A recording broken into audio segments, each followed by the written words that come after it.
మనం ఎవ్వరికి భయపడకుండా బ్రతకాలి అంటే ఈ 5 బలాలు ఖచ్చితంగా ఉండాలి.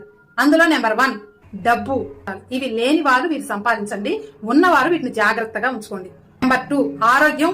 ఆరోగ్యంగా ఉండటానికి ప్రయత్నించండి. ఒకవేళ ఏదైనా వచ్చినా దాన్ని తగ్గించుకోవటానికి ప్రయత్నించండి. అలాగే రంగు, ఎత్తు, దళం వీటిని బట్టి కూడా జనాలు ఎక్కువగా ఇంప్రెస్ అవుతారు. కానీ అవి మన చేతుల్లో ఉన్నాయా? మనం ఎత్తు పెరగాలి అంటే ఒక ఏజ్ దాకా పెరగలుగుతామా? మనం పుట్టుకతో వచ్చిన కలర్ని మార్చగలుగుతామా? ఇవన్నీ మన చేతుల్లో లేవు. కానీ మనం శారీరకంగా బలంగా ఉండాలి. అలాగే ఎప్పుడు శుభ్రంగా నీట్నెస్ మెయింటైన్ చేస్తూ ఉండాలి. మీ దగ్గర డబ్బు లేకపోయినా ఉన్న వాటిలోనే సింపుల్ గా డీసెంట్ గా కనిపిస్తే మనం ఎలా ఉన్నా సూపర్ గా ఉంటాం. నెక్స్ట్ 3వది చదువు మరియు దానికి సంబంధించింది. ఈ ప్రపంచంలో అన్నిటికన్నా మనకు కావాల్సింది ఏంటంటే చదువు మరియు గ్రాడ్యుయేషన్. అంటే మనకి ఒక క్వాలిఫికేషన్ రావాలి.